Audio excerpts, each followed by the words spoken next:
Hi guys, welcome back to the painting channel. Today I'm going to be doing a snowy scene in watercolor, and we're going to be looking at warms and cools, complementaries, and a lot of contrast. So let's roll that intro. Let's see how we get on.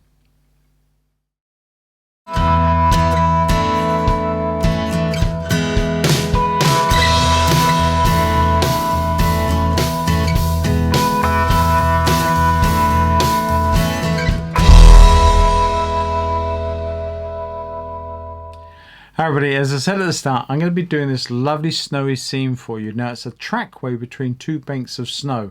It's full of lovely warms and cools, great contrast, and talking about complementary colours as well. So without further ado, let's get right on into it.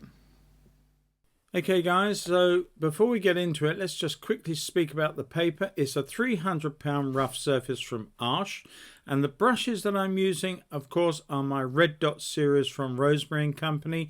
They're a splendid synthetic brush, so close to Sable's, unbelievable. And don't forget, there is an affiliate link right underneath the Show More tab in this video and all videos. So if you're ordering any at any time, please put that in and help me out. That'd be great. Now, what am I doing? Well, this snow scene is more about contrast, complementaries than anything else. It's a wonderful mix of blues and oranges primarily, but also deep divisions with regards to contrast, trying to purport a really sunny day after an overnight fall of snow. The area is a place called Pedling, very close to where I live, but it could be almost anywhere, so it doesn't really matter. It's just the idea in the composition and the warms and the cools and the complementaries. So my horizon line is done. My drawing is fairly simple. I put a little point of the trees, and I've used them on the third, the golden mean, so they are the best for the composition overall. I've looked hard at that. And then just the little track that comes down towards me. It's more about perspective than any other thing in this painting. So the colors I'm mixing up prior to doing anything, quite a bit of blue, which will be for my snow, but also a lot of orange, transparent oranges and other earth tones, just to put in that lovely glow of the morning sky. And it was a lovely morning. As I say, the snow had stopped overnight, and I rushed out to get as many pictures as I could. I've just put in a little bit of red into that orange, just into that field, and now I've come into the first part of the snowbank. Already the oranges and the blues are working with each other. I've also put in a little bit of violet to the blue in one part, and I've come back on this end with a little bit more phthalo cyan blue. Just a little tap goes into this mix right up near to the foreground. What I've done though is they are simple washes. The sky is drying, ready for my sky and clouds to go in. But what I'm doing is I'm using the white of the paper to depict the sunlight of the clouds. Now this is where the phthalo's gone in with a bit more cobalt, and it's just enriching that bank in the shadow. But I'm using lots of little taps, little dashes, little dots to suggest the snow, or at least the shadow parts between the highlights on the snow. So I'm using the white paper purely as my light source, and that is the best way you can move forward. Your white paper is your biggest friend when it comes to portraying light in watercolor, and every other color you put on is merely divisive to suggest shadow and coming away from that light. I decided the blue needed a bit deepening, so I put a little bit of magenta to the mix, and then I came back into the other blues right up into the foreground. And I'm going to repeat that on the other side very, very soon, because obviously there is shadow on the other side. But here I wanted to lift a little bit out. I felt that overall I got a little bit too deep with the color, so I used water, damp brush, clean water and damp brush, just to take the surface amount of pigment off of that snowbank. Here I've come in with a little bit of green, a little bit of cobalt, and a little bit more of the blue. It's in shade because there's an awful lot of vegetation over on that side, but there's also a bit of light getting in, a bit of a glow. Again, I lifted a little bit off at the top there because it's going away I want the blue in there more of a stain than anything else. And once again, I'm using the brush to dance all over the white paper to create the illusion of shadow and light within the snow, and that will give way to the messy dirt of the track at some point. Lifted a little bit out here on the track, it got a little bit too far over, dabbed it off with a clean kitchen towel. Now I'm coming down the center of the track with some more snow. This again will be in shadow, so I'm not worried about that. The blue is there. There is also a couple of little puddles where maybe a little snow has melted, and in the morning light. So I'm put all that in now. That's my lightest color, because if you look at it, the blue looks very dark against the white. But once I put the track in, that blue will look almost like white. It's completely changes the dynamic of the painting because I've added a darker value against the light value. So there we are. That's how it is. Now I'm mixing up for my sky. A little bit of indigo, a little bit of neutral tint. I'm playing around with the color on a spare piece of paper until I get where I want it to be. There's some red going in. I want a very warm but dirty grey color. I don't want it too strong either. So I'm testing on this piece of paper continually until I feel that we're about where we need to be. So I think so. I'm going to put a bit more water to that now. And now I'm going to go in and I'm going to be putting in with a larger brush my sky. Just lifted out a little bit of that paint to suggest where the sun might be. More of an indication for me than anything else. And I'm going in over the sky. Now the sky is dry. Otherwise I'd end up with so many different problems. And I've softened edges. I'm just pulling it through the scene and letting it dissipate to that right hand side, adding a little bit of red, a little bit of warmth to that cloud color as we come through where the sun is, and then it reverts back to that gray color. So you can see that the sky, or the clouds within the sky, are very, very subtle, and as they dry an awful lot lighter. Bit of orange, bit of red going in right at that point where the sun is, and the sun is rising. That's beautiful, and it just suggests that lovely warm accent, and that warm really works with all those blues in the picture. So I'm hoping that once that's dry, it will not be perhaps as dark and as obvious, but I'm tapping out now where that sun is. Just you can see there's a little mark there which I got a little bit aggressive with a brush, and so that's my fault. So that little mark in the sun area, I couldn't really do anything about it. It was there, and it was just a little bit of overzealous when I tried to get some of that out with an eradicator brush. But hey ho, it doesn't detract too much. Now I'm coming in with a dark color. I remixed because I felt that that one was a little bit too dark. Wanted it a little bit warmer, and I'm using indigo, a bit of neutral tint just to shift it away from that pure blue. And I've got rid of that stain color in there deliberately. I made that little bit of copse of trees come over a little bit more than maybe it should have done, so I could hide that damaged piece of paper. So I think we got away with it, and I really appreciated the ability to be able to do that. Now here I've added some lovely translucent orange into the top of my trees because they are sort of almost silhouetted, but they're in that burning light from the intense sun. So they glow this lovely orange red color right at the top of the branches. As the branches thicken, then of course they get that cooler, darker color. But I also lifted some out at the bottom, so it looks like the snow has pushed up into the base and the base structure of the big bushes. These are smaller bushes going out on a field contour. They mark the edge of my horizon line, and they are somewhat warmer but not as strong as those trees in the foreground. And now the trees coming to the left, I'm starting to build those.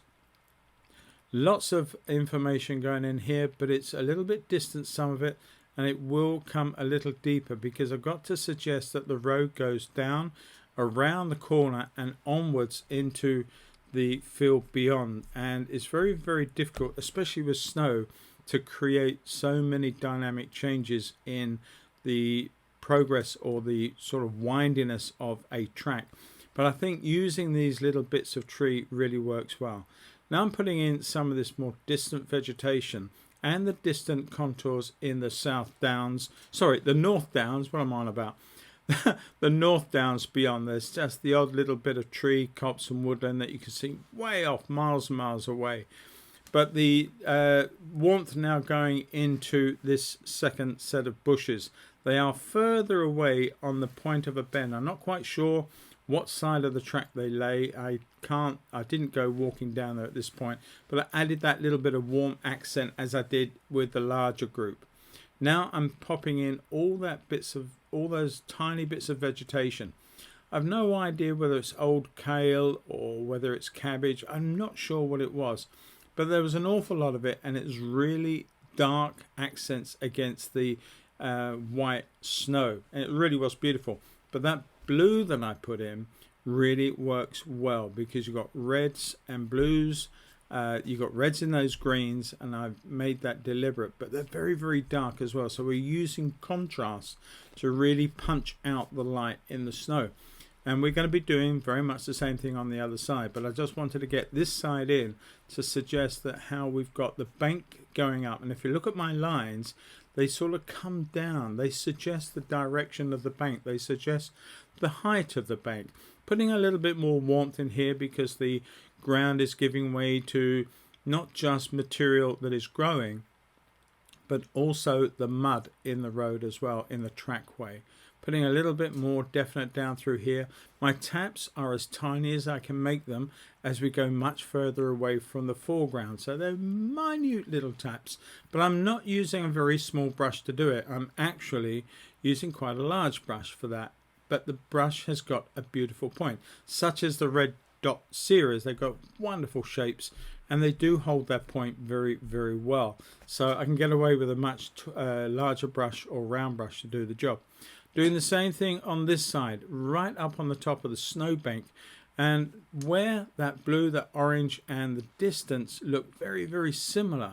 Now by putting this line in, they give a big division of mark. You know, you can see the edge of the snowbank and up to the top of the field before we get to those posts.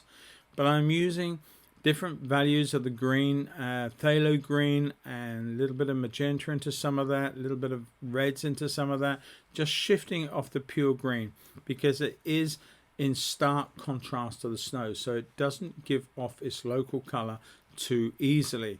And that's worth bearing in mind. When you have something in sharp contrast, you can often lose a little bit of color in the darker accents because they start to become a little bit silhouette-y.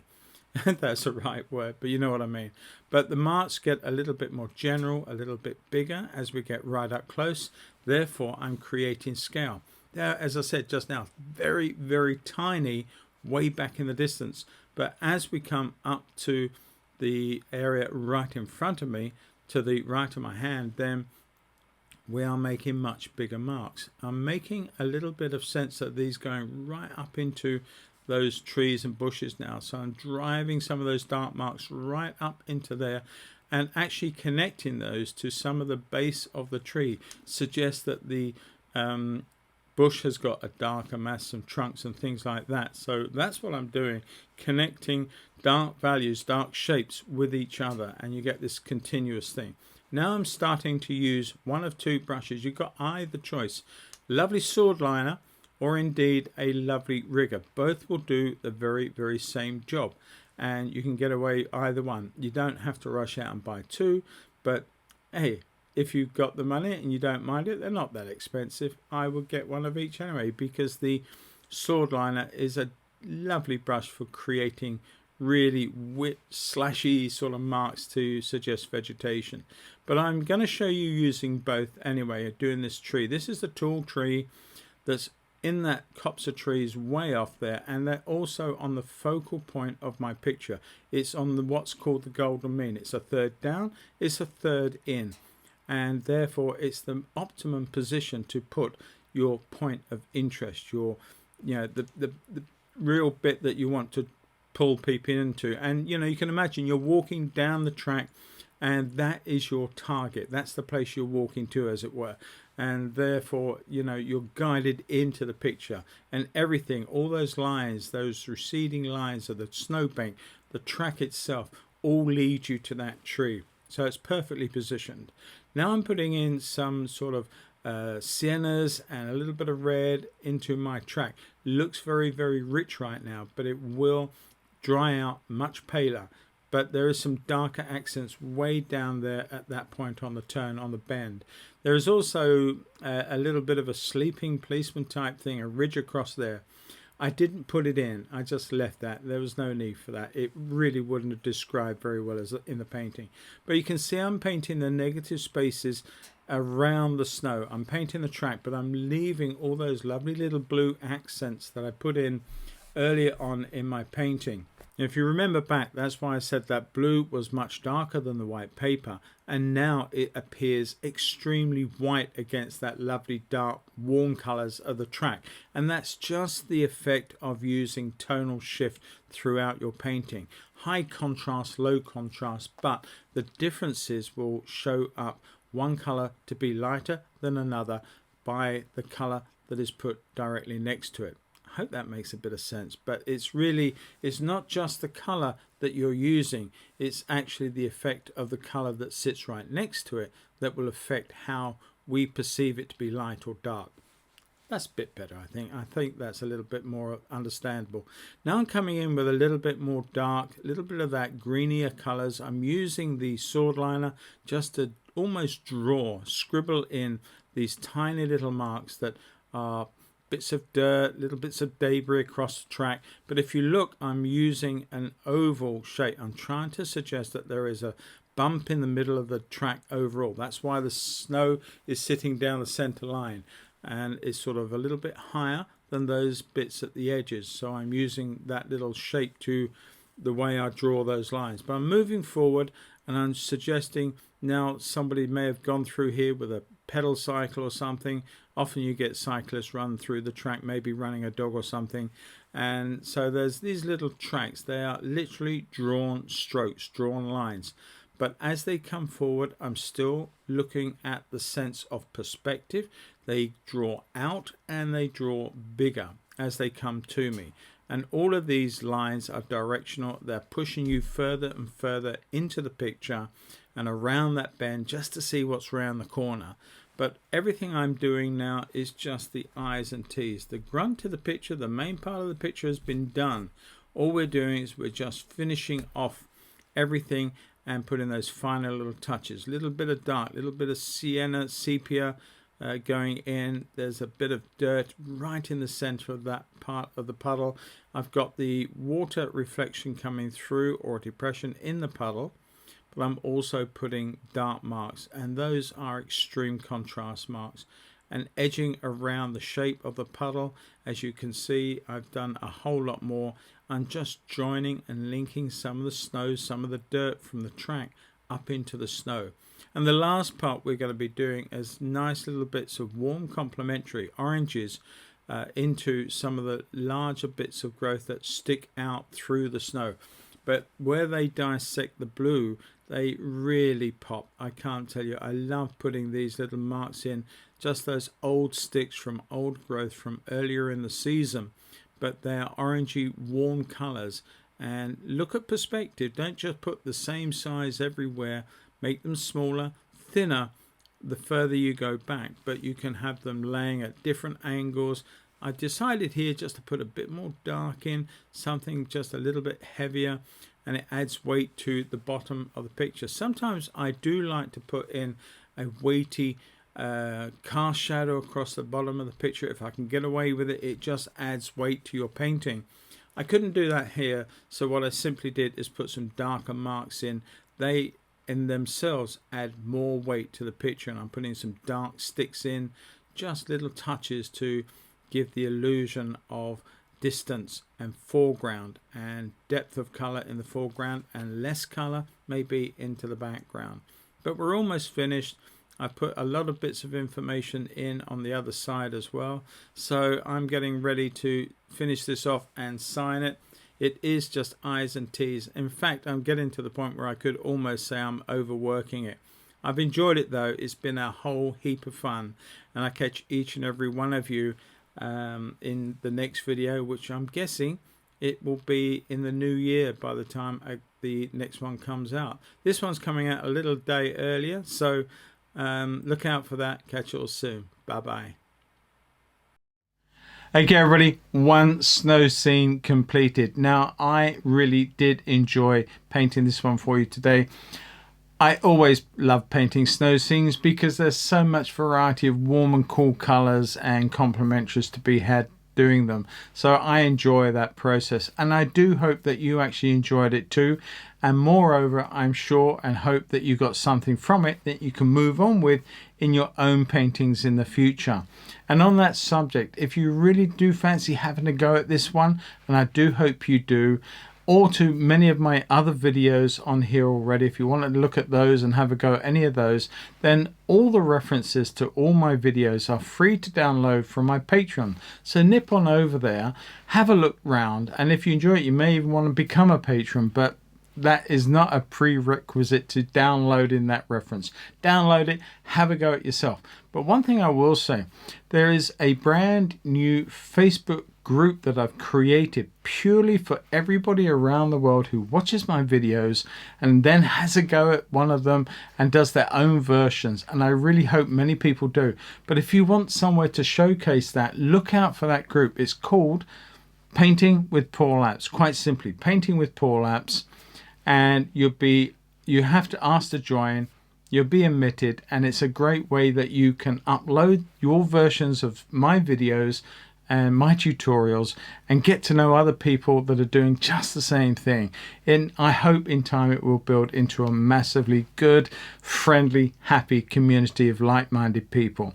But don't forget, there is my Patreon. If you want to get so much more than that and looking at all my real-time full-length videos, that's the place to go. It only costs you £4 or £8 plus the taxes each month. It's not an awful lot to do, and I think if you join annually you'll get a 16% discount on the annual fee as well. But that all said and done, I am just so happy that I get the support from you guys, and it keeps me wanting to create more and more videos for you. And on that subject, before I close off, if you're not a subscriber, please consider subscribing. Just click the subscribe button, click the bell icon. It tells you every time I upload a new video. It really helps the channel grow. It tells YouTube to or shows them that I'm well worth promoting and showing and reaching a lot more people to see my work. So that would be fantastically and awesome of you if you would do that. It doesn't cost you anything to do it. Also add your comments. I love reading them, and any suggestions, anything you'd like me to cover in future videos, that would be fantastic. Last but not least, I'm not sure when this video is coming out, but I think it will be coming out around the new year mark. So I'm going to wish each and every one of you a happy 2022 in advance. I don't know what you're going to be doing, but whatever it is, I hope you enjoy, and I hope you all stay safe in this uncharted world that we're now living in at the moment. So take care with yourselves, enjoy your painting, have a blinding 2022. Catch you all in the next video. Take care everybody. Bye bye for now. Bye bye.